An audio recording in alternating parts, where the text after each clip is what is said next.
किसी गांव में राजू नामी एक बच्चा रहता था। राजू के माँ बाप का इंतकाल हो चुका था। वो अपनी चची के साथ रहता था। राजू अपनी चची से बहुत प्यार करता था और घर के सभी कामों में चची की मदद भी करता था। लेकिन उसकी चची राजू को बिल्कुल भी पसंद नहीं करती थी। एक दिन चची ने राजू को घर से निकालने की तरकीब सोची और राजू से कहा, बेटा राजू, मैं कुछ दिनों से बहुत बीमार हूँ। बहुत कमजोरी महसूस कर रही हूँ। मैं कुछ दिन काम पे नहीं जा सकूंगी। मैं चाहती हूँ कि तुम मेरे भाई के पास चले जाओ और खेती बाड़ी में उसका हाथ बटाओ। चची, आप बेफिक्र हो जाएं। मैं कल ही आपके भाई के घर चला जाऊंगा। राजू अपनी चची के भाई के घर चला जाता है। चची राजू के जाने से बहुत खुश होती है। लेकिन कुछ ही दिनों में राजू को पता चल गया कि उसकी चची का भाई माखा बहुत ही लालची और बुखील इंसान है। वो राजू से बहुत काम करवाता था, लेकिन उसे मुनासिब खाना तक नहीं देता था।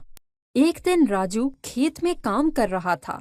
वो बोला, ओ लड़के, जरा अच्छी तरह खुदाई करो, नहीं तो तुम्हें आज का खाना नहीं दूंगा।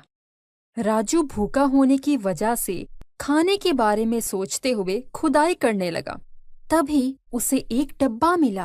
राजू ने जैसे ही उस डब्बे को खोला तो उसे उस डब्बे में मुख्तलिफ तरह का खाना मिला। इतना सारा खाना? इस डब्बा में इतना सारा खाना भरकर किसने जमीन में दबाया होगा? राजू बहुत भूखा था, इसलिए सोचने की बजाय वो खाना खाने लगा। खाना खाने के बाद वो डब्बा देखकर सोचने लगा, मुझे भूख लगी थी तो मुझे खाना मिल गया। काश इस तरह मुझे कुछ पैसे भी मिल जाते तो मैं अपनी चची की मदद कर सकता। ऐसा बोलना था कि उसे डब्बे में से रोशनी निकलती दिखाई दी। अरे, ये डब्बे से रोशनी कैसी? राजू ने डब्बा खोलकर देखा तो उस डब्बे में सोने का सिक्का था। ये क्या, सोने का सिक्का? लेकिन अभी तो इसमें खाना था। मुझे लगता है ये कोई जादुई डब्बा है जिससे दिल की सभी ख्वाहिशें पूरी हो जाती हैं। राजू डब्बा उठाकर माखा की तरफ जाने लगा। तब ही उसे ख्याल आया, लेकिन नहीं, वो आदमी बहुत लालची है। ये डब्बा किसी कीमत पर मैं उसको नहीं दूंगा। राजू ने डब्बा पौधों में छुपाया और काम करने लगा। दिन गुजरते गए। फिर एक दिन माखा राजू को बुलाकर कहने लगा, देखो लड़के, मेरे खेत का काम खत्म हो चुका है। तुमने अब तक कुछ ज्यादा काम नहीं किया। मैं फिर भी तुम्हें ये पैसे दे रहा हूँ। ये सुनकर राजू को बहुत बुरा लगा, लेकिन उसके पास वो जादुई डब्बा था, इसलिए वो बिना कुछ कहे वहाँ से चल दिया और घर अपनी चची के पास पहुँचा। घर पहुँचते ही उसकी चची ने पूछा, राजू, कितने पैसे कमा कर लाए हो? 20 रुपए चची। ये सुनते ही चची गुस्से में आग बगोला हो गई। उसने राजू की बात सुने बगैर ही उसका हाथ पकड़ा और उसे कमरे की जानिब ले जाने लगी। अचानक राजू के हाथ से वो जादुई डब्बा गिर गया और उसमें से रोशनी निकलने लगी। ये देखते ही चची ने राजू का हाथ छोड़ दिया और हैरत से उस डब्बे की तरफ बढ़ी। लेकिन जैसे ही उसने डब्बा खोला, उसमें से एक सांप निकला और उसने चची को डस लिया। राजू दौड़ता हुआ चची के पास आया। चची, आप परेशान ना हो, मैं अभी डॉक्टर को लेकर आता हूँ। राजू भागकर डॉक्टर को लेकर आ गया। डॉक्टर ने चची का इलाज किया और राजू से कहा, अब तुम्हारी चची बिल्कुल ठीक है। मुझे मेरी फीस दे दो, मुझे वापस अस्पताल जाना है। फीस की बात सुनकर राजू सोच में पड़ गया। मेरे पास तो सिर्फ 20 रुपए हैं। अब मैं डॉक्टर को पैसे कहाँ से दूं? अचानक उसकी नजर डब्बे पर पड़ी। वो भागकर उसके पास गया। राजू ने जैसे ही उस जादुई डब्बा में हाथ डाला, उसके हाथ में बहुत से पैसे आ गए। ये लीजिए डॉक्टर साहब, आपकी फीस। डॉक्टर ने पैसे लिए और वहां से चला गया। ये सब देखकर चची को अपनी गलती का एहसास हुआ और उसने राजू को गले से लगा लिया और कहा, बेटा, मुझे माफ कर दो। मैंने तुम्हारे साथ बहुत ज्यादती की। तुमने हमेशा मुझे अपनी माँ की तरह समझा, मगर मैंने ही माँ की तरह प्यार नहीं किया। एक बात बताओ, तुम्हारे पास तो सिर्फ 20 रुपए थे, तो फिर तुमने डॉक्टर को इतने सारे पैसे कहाँ से दिए? फिर राजू ने चची को उस जादुई डब्बे के बारे में बताया। चची को जब मालूम पड़ा कि ये जादुई डब्बा है, तो वो बहुत खुश हुई और वो दोनों जादुई डब्बा के साथ खुशी खुशी रहने लगे। तो दोस्तों, इस कहानी से हमें ये सबक मिलता है कि हमें कभी भी लालच नहीं करना चाहिए। पूरी बात सुने बिना कोई फैसला नहीं करना चाहिए, चाहे कोई छोटा हो या बड़ा। हमेशा सबके साथ अच्छा बर्ताव करना चाहिए। हम उम्मीद करते हैं कि आपको हमारी ये कहानी भी बहुत पसंद आई होगी। हमारे चैनल को जरूर सब्सक्राइब करें और बेल के आइकन को जरूर दबाएं। शुक्रिया। बहुत दिनों की बात है, किसी गांव में राजू नामी एक जमींदार रहता था। वो जरूरत से कुछ ज्यादा ही कंजूस था। आहिस्ता आहिस्ता उसके पास बहुत सी दौलत जमा हो गई। एक दिन उसने तमाम पैसों को सोने के सिक्कों में बदला और उन सिक्कों को मजबूती से बांध दिया। शुरू में तो राजू उन सिक्कों को अपने पास रखकर सोता, मगर चोरी ना हो जाए इस खौफ से वो रातों को ठीक से सो भी नहीं पाता था। राजू सारी रात जागकर थैली की पहरेदारी करता।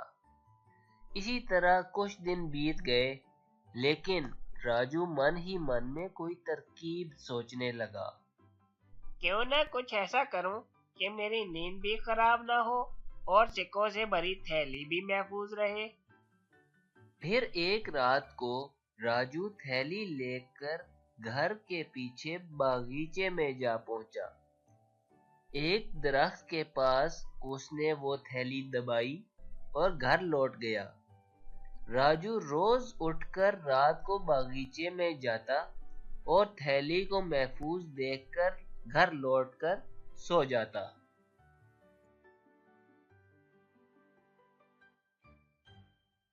राजू के घर में एक नौकर भी काम किया करता था।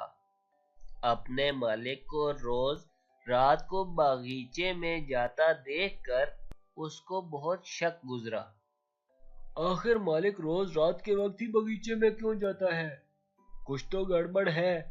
आखिर बात क्या है? मुझे पता लगाना ही पड़ेगा। फिर अगली रात जब मालिक बागीचे की तरफ गया तो नौकर भी चुपके चुपके उसके पीछे चल पड़ा। वो एक दरख्त के पीछे छुप गया और सब मंजर देखकर दिल ही दिल में कहने लगा, अच्छा, तो ये बात है। मालिक ने सारा पैसा इस थैली में डालकर यहाँ छुपा रखा है। अगर ये थैली ही मेरे हाथ लग जाए तो मैं तो अमीर बन जाऊंगा। अपने मालिक राजू के जाते ही नौकर ने वो थैली उठाई और वहां से रफू चक्कर हो गया। अगली रात जब राजू बागीचे में पहुंचा तो देखा कि थैली तो गायब है।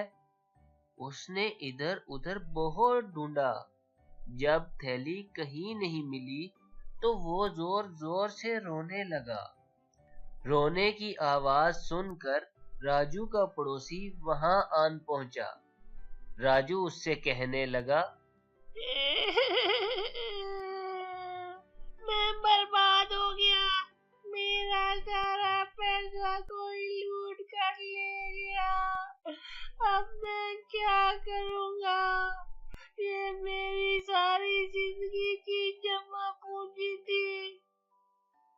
राजू ने सारी बात पड़ोसी से कही कि किस तरह उसने कंजूसी से काम लेते हुए इतनी दौलत बनाई। वो किस तरह इतना अमीर हुआ। लेकिन राजू की ये हालत देखकर उसका पड़ोसी बोलने लगा, अरे भाई, अब रोने का क्या फायदा?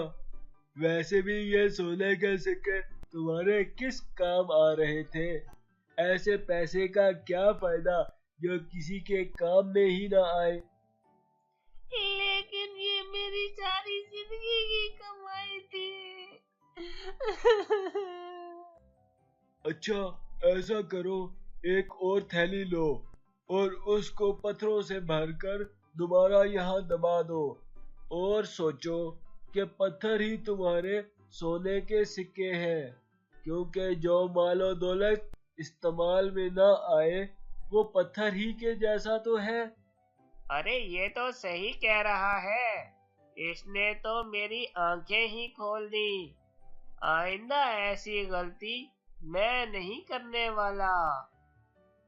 हम उम्मीद करते हैं आपको हमारी ये कहानी भी बहुत पसंद आई होगी।